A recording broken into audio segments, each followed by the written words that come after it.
Hello नमस्कार मैत्रिणींनो।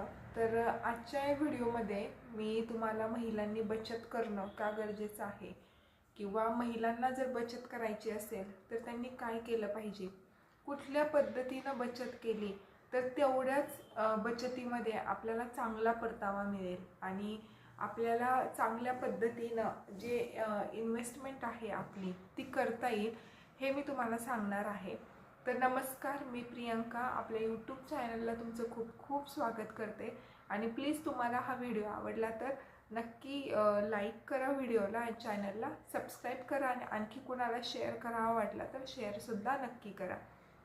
तर आजकाल आपण डिजिटल जमान्यामध्ये जगतोय। अनेक गोष्टी ह्या डिजिटल होत आहेत, पेमेंट डिजिटल होत आहे आणि बऱ्याचशा गोष्टी आपल्याला ह्या डिजिटली माहीत होत आहेत।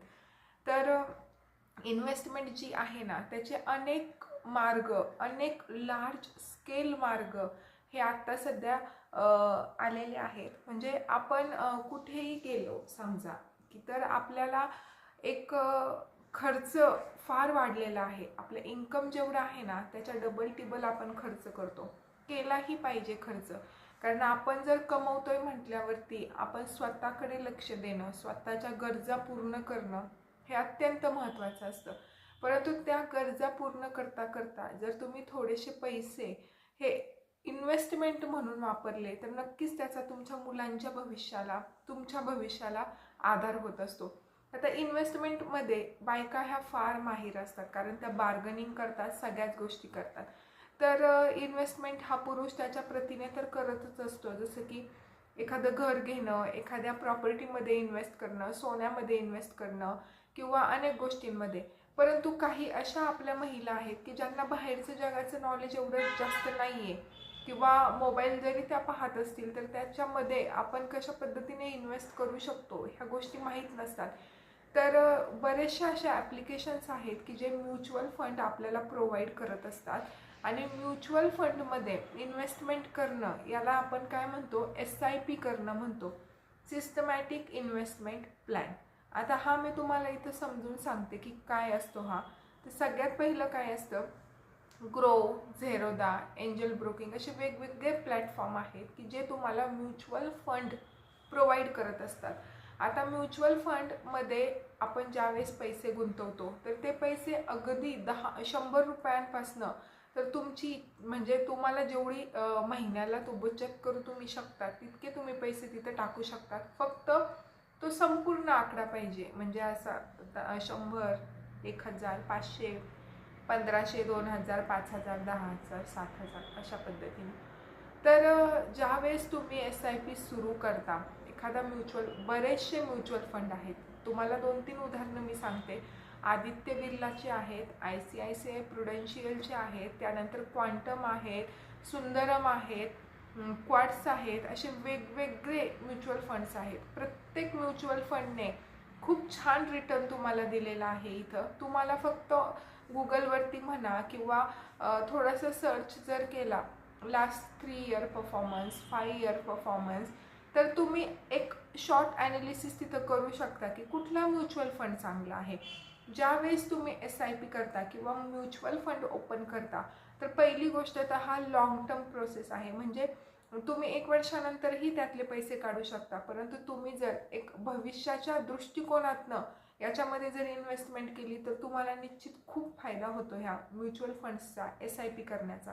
आता दुसरी गोष्ट की ज्यावेळेस तुम्ही SIP स्टार्ट करता तर तुमचं एम असलं पाहिजे की जसं की मला एक डॉक्टर आहे, मुलगी आहे, तर मी एक SIP चालू केलेली आहे। तर ती मी तिच्या शिक्षणासाठी, म्हणजे ज्यावेळेस ती 10वीच्या पुढे जाईल, 12वीच्या पुढे जाईल, ग्रॅज्युएशनला जाईल, तिला जर अचानक एखादा लॅपटॉप घेण्याची वेळ आली, तिच्यासाठी स्कूटी घेण्याची वेळ आली किंवा जर ती म्हणजे ती खूप हुशार निघली, तिला बाहेर देशात शिक्षणासाठी पाठवण्याची वेळ आली, कुठलीही वेळ आपल्यावर येऊ शकते, आपलं कुठलंही स्वप्न साकार होऊ शकतं। त्यामुळे मग त्यावेळेस अचानक आपल्याला काय करावं लागतं, इकडून लोन काढ, तिकडून लोन काढ, ही सेविंग तोड, ती सेविंग तोड, अशा गोष्टी होतात। आज माझी मुलगी 1 वर्षाची असताना मी ती SIP स्टार्ट केलेली आहे। जास्त नाही, थोड्याच किमतीची आहे, परंतु आज तिचा जर कॉर्पस, तिचे जर पैसे बघितले तर आज माझी मुलगी 2रीत असेल हार्डली। परंतु ती ज्या वेळेस 10वी-12वीत जाईल तोपर्यंत ते पैसे भरपूर पटींनी वाढलेले असतील. आणि मग त्यावेळेस मला काही कुणाकडे नवऱ्याला सुद्धा सांगायची गरज नाही की ही गोष्ट घ्यायची, डायरेक्ट मी ती घेऊ शकते. आणि ती SIP जी मी स्टार्ट केलेली आहे ना, तर ती आपण डेली बेसिसवर महिन्याचा जो खर्च असतो, या अगोदरचा व्हिडिओ मी टाकलाय की तुम्ही खर्चाचा ताळेबंदपणे कसा खर्च करायचा आणि कसं त्यातनं थोडासा पैसा वाचवायचा.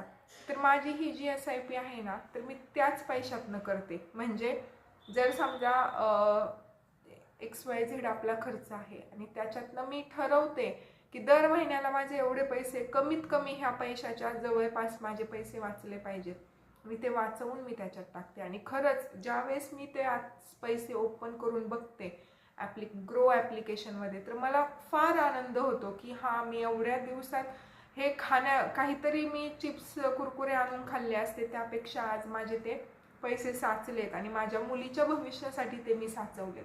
तर नक्कीच आपण थेंबे थेंबे तळे साचे जी म्हण आहे ना, ती SIP त्याचं काम करते. म्हणजे तुम्ही आज चालू करा.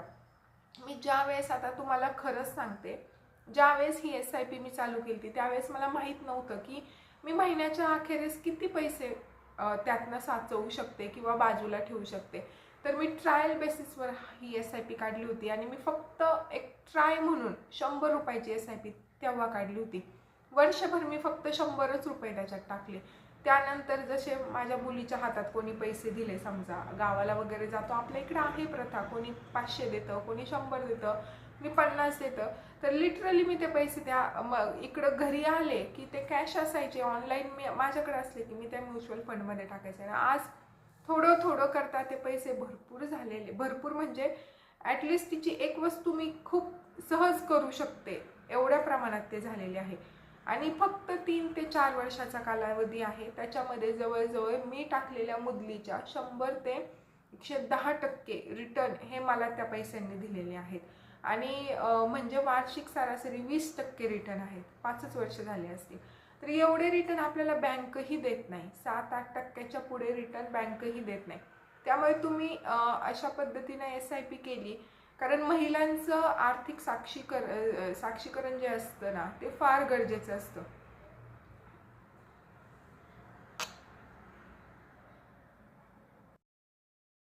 तर नक्कीच तुम्हाला हा व्हिडिओ बघितला असेल तर त्याच्यावरनं समजलं असेल की SIP केल्यानं आपल्याला फायदा होतो. आणि तुम्हाला असं वाटत असेल की ही का सांगते SIP करायचा, काही त्याच्यामध्ये फायदा आहे का? तर बिलकुल नाही, असं काहीच नाही आहे.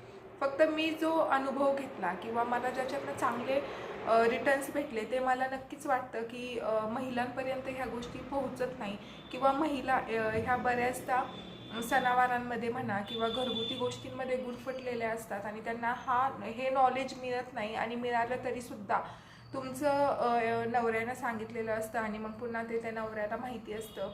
तर तुम्ही नक्कीच, म्हणजे प्रत्येक महिला ही स्वतःच्या खर्चामधनं थोडेसे तरी पैसे काढून SIP नक्कीच करू शकते. आणि तिने ती केलीच पाहिजे. किमान 500 रुपयाची तरी तुमची महिन्याला SIP पाहिजे, जेणेकरून तुम्हाला काही कालांतरानंतर एक मोठी गोष्ट घेताना तुमच्या नवऱ्याला तुम्ही असं अभिमानानं सांगू शकता की हे पहा, मी बचतीतनं एवढे पैसे अर्न केले आहे, हे घ्या तुम्ही.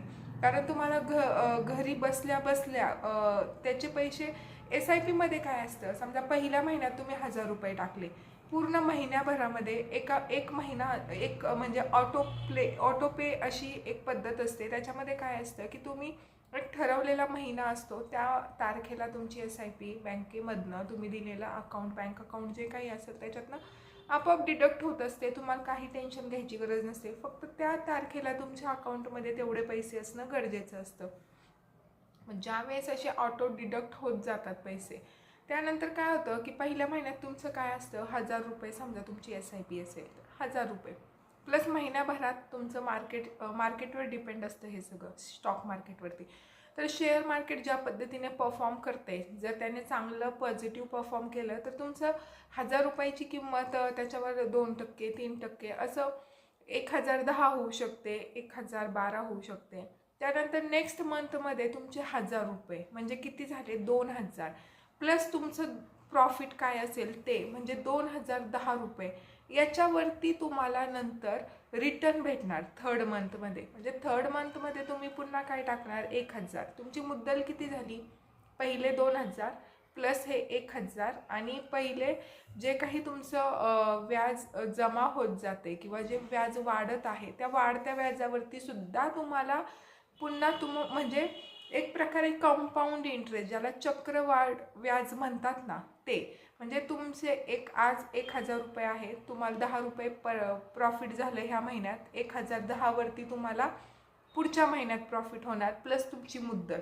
म्हणजे अशा पद्धतीनं कंपाऊंड इंटरेस्ट होत जातं आणि त्यामुळे तुम्हाला जो रिटर्न आहे तो फार छान मिळतो. आणि SIPमध्ये कसं असतं, कोणत्याही म्युच्युअल फंडामध्ये कसं असतं की पहिले 5 वर्ष जे असतात ना ते बेस क्रिएट करत असतात. जसं आपण घर बांधतो, खाली आपण फाउंडेशन करतो, त्याच्यावरती घर बांधतो. So each and every mutual fund first 5 years, पहिले 5 वर्ष जे असतात ना ते बेस क्रिएशनचे असतात. म्हणजे बेस तुमचा तयार होतो, त्यामध्ये तुमची मुद्दल जी असते ना ती वाढते, प्लस त्या मुदलीवर दर महिन्यावर वाढलेलं व्याज ते ॲड होत चालतं. म्हणजे तुमची जी करंट व्हॅल्यू आणि इन्व्हेस्टेड व्हॅल्यू हे जवळजवळ समान होतं. म्हणजे करंट व्हॅल्यू तुमची जर 70-75 म्हणजे इन्व्हेस्टेड व्हॅल्यू 70-75 हजार झाली असेल तर त्याच्यावरचं व्याजसुद्धा 70-75 हजार होतं. आणि मग हे 17 आणि हे 17 जसं 1.5 लाखावर तुम्हाला पुढच्या महिन्यामध्ये जे व्याज भेटणार आहे किंवा त्याचे डेली अपडेशन असतं. तुम्ही जर ॲप्लिकेशन ओपन केलं ना, आज मार्केट वाढलं 100% तुमचं SIP वाढणार डेली. आज एवढ्या टक्के वाढला, 0.1%, 0.2%, 0.3% मार्केट पडलं तर ते कमीसुद्धा होतं बरं का. परंतु लॉंग टर्म इन्व्हेस्टमेंट जर तुमची असेल तर काही हरकत नाही. एखादं वर्ष डाऊनफॉल असतो मार्केटचा, परंतु त्यानंतर आणखी बाउन्स घेऊन मार्केट वर जात असतं आणि तुम्हाला चांगला परतावा मिळतो. तर अशा पद्धतीने SIPचं असतं. जर तुम्ही 5-6 वर्ष लगातार इन्व्हेस्टमेंट केली तर 5 ते 6 वर्षानंतर तुमचं जे व्याज वाढतं किंवा तुम्हाला जो परतावा मिळतो ना तो तुम्ही बिलीव्ह करू शकत नाही. इतका चांगल्या पद्धतीने आणि इतकं चांगलं इंटरेस्टने तुम्हाला तो मिळतो. त्याच्यामुळं नक्कीच तुम्ही SIP इन्व्हेस्टमेंटमध्ये तुम्ही इच्छुक असाल आणि नसाल तरीसुद्धा मला असं वाटतं की कमीत कमी 500 रुपये, 100 रुपये जर तुम्हाला स्टार्टच करायचं असेल तर इतक्यापासनं त्यांच्या SIP चालू आहेत. फक्त मला वाटतं 100 रुपयेमध्ये तुम्हाला थोडंसं सिलेक्टेडच म्युच्युअल फंड्स तुम्ही घेऊ शकता. कारण बऱ्याचशा म्युच्युअल फंडाची मिनिमम इन्व्हेस्टमेंट ही 500 पासून आहे. तर ICICI प्रुडेन्शियल जी आहे फंड त्यामध्ये 100 रुपये मात्र तुम्ही करू शकता निश्चितच. तर थोडासा अभ्यास करा, थोडंसं सर्च करा. मीही नवीन व्हिडिओ माझे ह्या चॅनलवरचे सगळे व्हिडिओ हे सेविंग रिलेटेडच असणार आहेत. तर मग तुम्हाला त्याच्यातनं पण भरपूर अशी माहिती नक्कीच मिळत राहील. त्यामुळे माझ्या चॅनलशी नेहमी कनेक्ट राहा, नक्कीच तुम्हाला काहीतरी फायदा होईल. आणि व्हिडिओ आवडला असेल तर खरंच लाईक करा आणि चॅनलला सबस्क्राईब करा. धन्यवाद.